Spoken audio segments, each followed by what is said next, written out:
faz aquilo bonitinho, sem questionar. Sem reclamar. Exatamente. Esse é o ponto. E agora eu queria falar de uma coisa que é um assunto que, cara, eu acho que da Bíblia é um dos assuntos que eu mais estudei, que é escatologia, que são os tempos finais. O que está acontecendo? A gente está vivendo os tempos finais, há sinais, segundo a Bíblia, proféticos, e a gente não falou dessa pedra também. Tá, isso aqui é uma coisa simples, depois eu falo dela. Tá bom.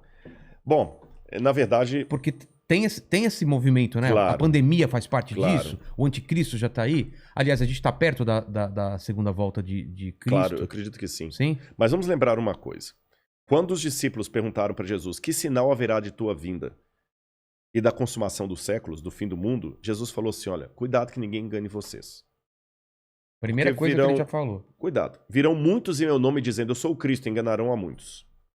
Certamente, isso está em Mateus capítulo 24. Depois, quem tiver uma Bíblia em casa, procurem Mateus capítulo 24.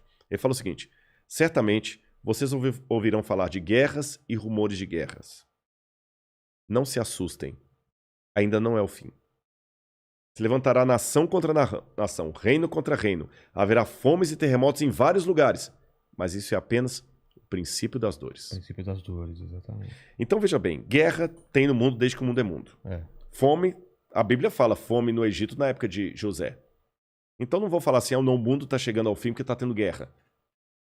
O mundo está chegando ao fim porque está tendo fome. Não faz sentido. Mas o Apocalipse coloca alguns elementos que indicavam quando nós estivéssemos chegando próximos ao fim.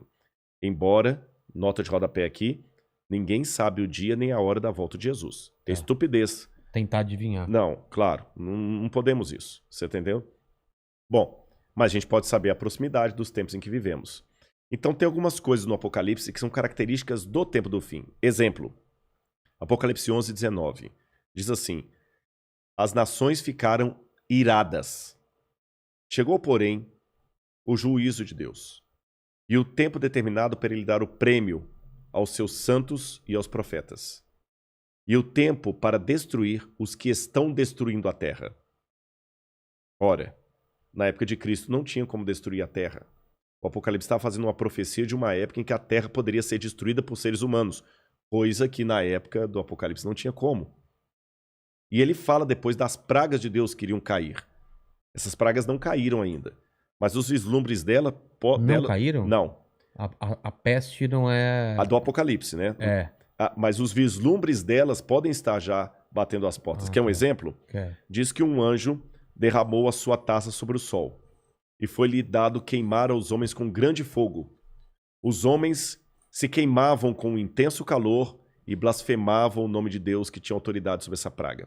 Olha o problema da camada de ozônio, o efeito estufa, o que está acontecendo com o Sol. O outro anjo derramou a sua taça sobre os rios e fontes d'água e mares, que se tornaram como sangue de morto. Sangue de morto não é vermelho, dessa cor. Sangue de morto é escuro, é fétido, é quase coagulado. Como é que está Pinheiros, Tietê, Lagoa Rodrigo de Freitas, as águas do mundo? Poluição. As previsões é que até 2025 a guerra do mundo vai ser pela água. Fala do anticristo, que ia dominar o mundo inteiro de uma maneira algorítmica. Pacífica, porque é um algoritmo. O 666. O que é o 666? O que é o 666? Na época do Antigo Testamento, Deus deu algumas normas para os judeus. O povo do Oriente Médio, ele é muito simbólico, sabe? Ele tem muito esse lance do símbolo que aqui no Ocidente a gente perde. Então o judeu pode olhar, ele usa o paiot, que significa alguma coisa, o kippah, que é aquele chapeuzinho na cabeça. E Deus falou o seguinte, olha, vocês vão pegar a lei de Deus, escrever um resumo da lei de Deus e vão colocar por frontal entre os olhos, numa caixinha aqui, e também na mão de vocês. O judeu hoje usa na mão esquerda. Pode olhar aqui no Muro das Lamentações, você vê o judeu orando lá, né? Baruch atah b'shem Adonai Eloheinu melech haolam.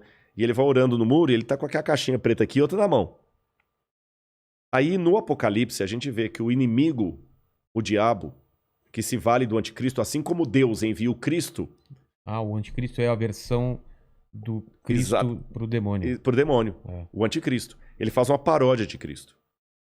Aí, como Deus no Antigo Testamento pediu aos judeus para ter a lei de Deus na testa e na mão, o anticristo coloca também um sinal, uma marca na testa e na mão.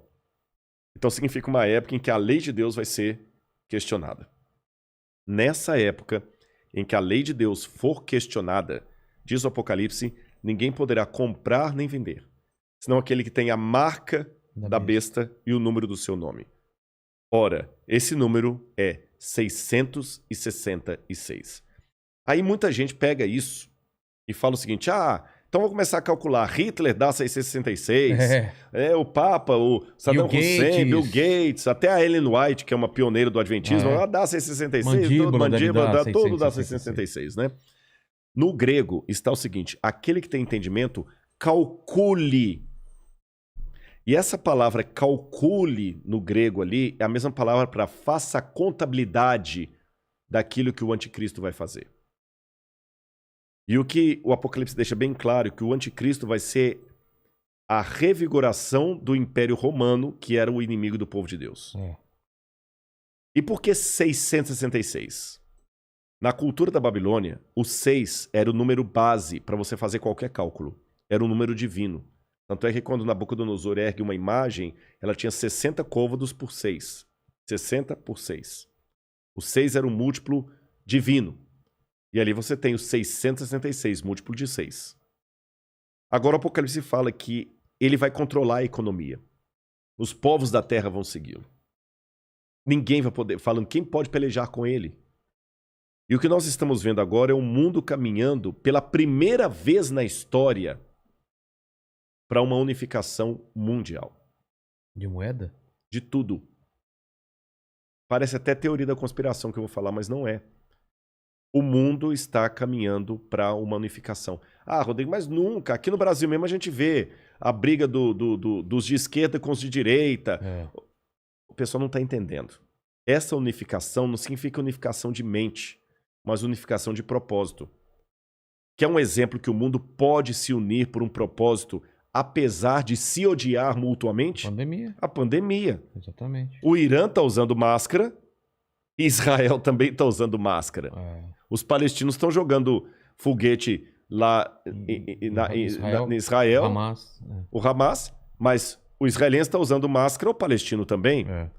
O egípcio está usando álcool em gel, o iraniano está usando álcool em gel, o americano está usando álcool em gel, o russo está usando álcool em gel, então o Putin está usando álcool em gel. A mesma coisa o presidente do Brasil, o presidente da Argentina, da Venezuela, o mundo parou. Então é possível essa união do mundo inteiro em algumas coisas mesmo. Ela não só é possível, como ela é um caminho sem volta. Por que está falando tanto em criptomoeda? Nós já estamos passando por uma transição do dinheiro. Dinheiro de papel, né? De papel, você entendeu? Dinheiro baseado em tesouro nacional. E o mundo hoje precisa. Isso aqui não é uma defesa do Rodrigo, não é um desejo do Rodrigo. Eu estou falando de uma tendência. Tendência. O mundo precisa se unificar porque existem, Vilela, alguns elementos hoje que estão à solta, como se fossem crianças bagunceiras numa casa cheia de faca, de garfo, de objetos cortantes e letais, sem um adulto para controlar essas crianças. Você jamais faria isso. Quais são as crianças que estão à solta no mundo e precisam de um adulto para controlá-las? Um preceptor, uma babá? Internet. Quem tem domínio da internet? Você na internet você pode encontrar o podcast do Inteligência Ilimitada, mas você também pode encontrar uma fórmula para fazer um coquetel Molotov. O camarada pode assediar você para fazer parte do Estado Islâmico. Quem controla a internet? Nem os Estados Unidos. Não, está na mão de ninguém. Quem controla tráfico de drogas e de armas em nível mundial? Ninguém. Lavagem de dinheiro está aí. O terrorismo está aí e lavam dinheiro. Quem controla bolsa de valores? A economia do mundo não aguenta por mais 20 anos nas mãos da bolsa de valores que é especulativa. Se cair a bolsa de Tóquio, você nunca foi ao Japão, mas você pode perder o seu emprego e essa casa aqui porque caiu a bolsa de Tóquio. O Bradesco pode falir porque teve um crash na bolsa de Nova York. E a gente viu, essa pandemia viu como nós estamos economicamente vulneráveis. Economicamente vulneráveis. Quem controla o terrorismo mundial? Então esses elementos... mais um. A ecologia. Não quero entrar no debate se a Amazônia é nossa ou não é nossa. O fato é que se a gente não cuidar da Amazônia, o mundo todo se ferra, caramba. Você tá entendendo? Então não tem mais esse negócio assim, é meu. Então hoje a gente precisa de um governo único que com leis mundiais controle a internet, bolsa de valores, que vai desaparecer, o reset tá aí, controle a economia, gastos, terrorismo e tudo mais. E os países, por mais que continue havendo direita e esquerda, situação e oposição, não interessa, Islã e cristianismo, vai precisar se unir, não porque eles se amam, porque não tem outro jeito.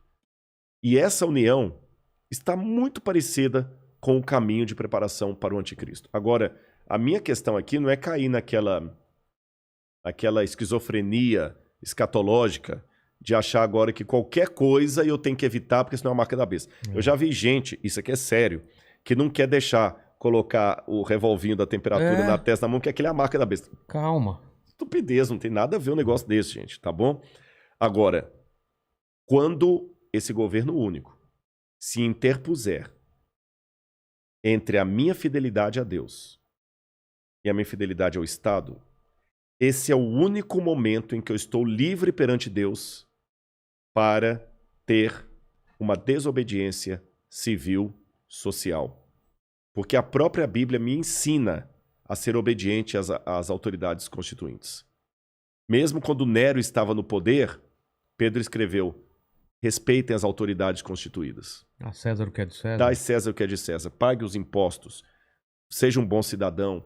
Que a crise não venha por culpa de vocês. A Bíblia me ensina a ser um bom cidadão.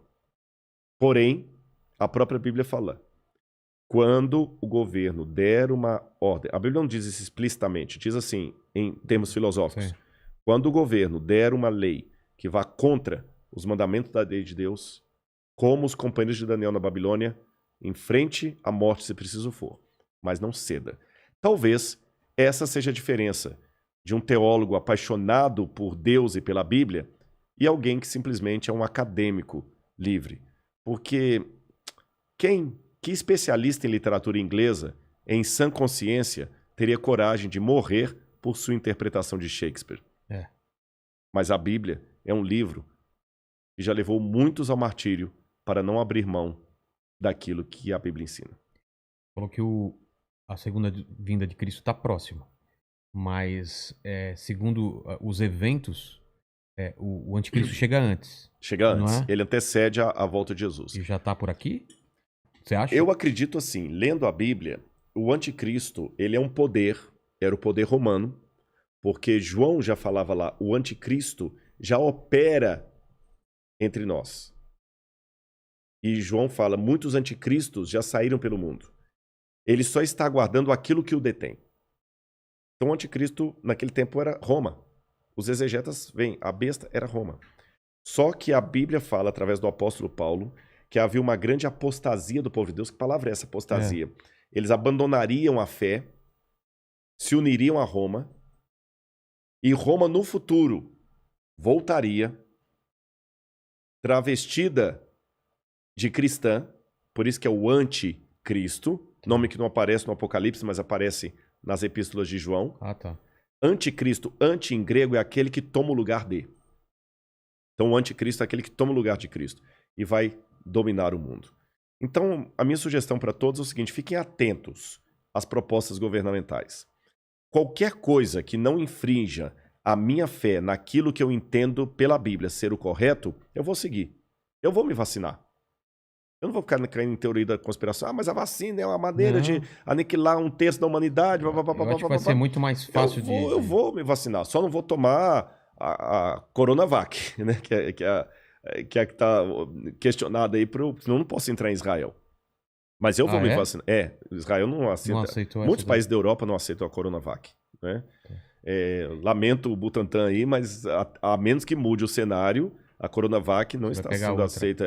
A Pfizer, ou a Moderna, ou a outra, lá de Oxford. Essas são aceitas. Mas eu vou me vacinar. Você está entendendo? Agora, não vou cair em teoria da conspiração. Agora, o dia que houver uma lei que se interpuser entre a minha fidelidade e aquilo que Deus pediu de mim, aí eu estou disposto a enfrentar até a morte. E você acredita que o arrebatamento vai acontecer antes do dos 7 anos que seriam aquele período de 3 anos e meio, 3 anos e meio, né? Ou durante. Ou Tem depois alguns grupos que são pré-tribulacionistas, outros são A gente pós-tribulacionistas. já falou com o Rina né? aqui, ele falou que acredita que a igreja vai, se não me engano, vai ser antes da tribulação, né? Eu acredito que a igreja passará pela grande tribulação. Vivenciando? Vivenciando. Eu acredito que sim. É? Por várias razões. A primeira delas, você sabe que toda a doutrina de arrebatamento da igreja, dispensacionalismo... Arrebatamento, pro pessoal que não tá acostumado, como você explicaria? Tá, eu vou resumir o que é o arrebatamento. Tá. Vocês já ouviram falar, pessoal, aqui num filme chamado Deixados para Trás, de Tim LaHaye? Eu vi, mas... Left Behind, né? Talvez o pessoal... Ainda vão criar uma tecnologia que a gente fala assim, eu ouvi, a gente vai ouvir, né? Já ouvi aqui. O pessoal... Esse filme mostra mais ou menos essa ideia. A ideia do arrebatamento é que o anticristo será um líder mundial, carismático, e quando ele começar a dominar a Terra, um pouco antes dele exercer sua hegemonia, a igreja vai começar a desaparecer. Pessoas sumindo. O avião vai ficar desgovernado, vai cair. Aqui, o mandíbula desapareceu lá. Samba, então vai ficar só a roupa lá e tudo e tal. Aqueles que estudam a profecia vão entender que ali foi a igreja que foi arrebatada. E quem ficar para trás é que não estava suficientemente espiritual para ser levantado. Aí vão começar 7 anos de sofrimento na Terra em que o anticristo vai dominar. E ele vai perseguir aqueles que não estavam tão bem preparados. Muitos judeus nessa época vão se converter. E depois desses 7 anos é que Cristo vem com poder e grande glória com aqueles que foram arrebatados para estabelecer o reino dele de 1000 anos. O milênio. Mas a igreja mesmo não estará nessa tribulação de 7 anos, será tirada antes. Isso é o que diz a doutrina chamada doutrina do arrebatamento secreto ou dispensacionalismo. Eu, Rodrigo, particularmente, eu não sou adepto a essa visão de fim de mundo. Por quais razões? Vou tentar resumir aqui para não ser muito prolixo, que o nosso horário até já está bem avançado. E daqui a pouco eu tenho que pegar a estrada para ir... Caramba! Mas nós já vamos terminando aqui. Essa doutrina do dispensacionalismo, ela só passou a existir, sabe por quê? Houve um padre que ele, dominicano, Francisco Rivera. Esse padre Francisco Rivera, ele via que os protestantes entendiam que o anticristo era o domínio católico sobre a cristandade. Então esse padre, para tirar os olhos do papado, ele criou 2 coisas. Deu uma ênfase a uma ideia preterista, que o anticristo era Nero, e que a volta de Jesus será o seguinte, que o anticristo é alguém que vai surgir ateu no futuro e que a igreja não estaria aqui. Aí, a ideia desse padre passou para um homem chamado Darby, um pregador. Isso eu estou falando já no começo do século XX. Darby começou a pregar aquilo, começou a empolgar, começou a dar mais ênfase, sistematizou tudo isso que eu estou falando. Aí veio, depois de Darby, veio Scofield e criou a Bíblia Anotada de Scofield, que se tornou a Bíblia de todos os protestantes. E na Bíblia de Scofield estava essa doutrina que ele aprendeu de Darby. E depois de Scofield, outros pregadores renomados começaram a propagar a ideia do dispensacionalismo, especialmente o Tim LaHaye, que ficou muito famoso. E isso hoje emplacou, especialmente no mundo evangélico, como sendo a visão de fim de mundo. Só que se você olhar atrás da história do cristianismo, o dispensacionalismo, com o arrebatamento da igreja, 7 anos de tribulação, tudo mais, não fazia parte nem dos ensinos de Lutero, nem de Calvino, nem de Zwinglio, nem de John Wesley, dos metodistas, nem dos cátaros, nem dos albingenses, nem nenhum dos que viveram a história do cristianismo. Dos protestantes, nem os cátaros, como eu falei, nem os valdenses, nenhum deles ensinaram isso. Nem a igreja católica ensinou isso. Se você for recuando mais, nem os pais da igreja ensinaram isso. Então, se fosse uma doutrina verdadeira, a gente tinha que admitir que é uma doutrina que ficou por 2000 anos. Vigente? Não, nem vigente. Inesquecida. ignorada. Ignorada. Porque em 2000 anos de cristianismo... Você falando dessa visão que foram os romanos Não, essa visão do anticristo como sendo alguém que vai vir, os 7 anos, a igreja arrebatada antes. Essa visão. 2000 anos, essa visão ficou completamente desconhecida do cristianismo. E veio à tona... Não tem nenhum autor cristão que fala dela. Começou com Francisco Rivera, padre, e depois Darby e Hal Lindsey também, que vai vir depois de Hal Lindsey com Tim LaHaye, que vão propagar isso aí. E espalhou no mundo gospel.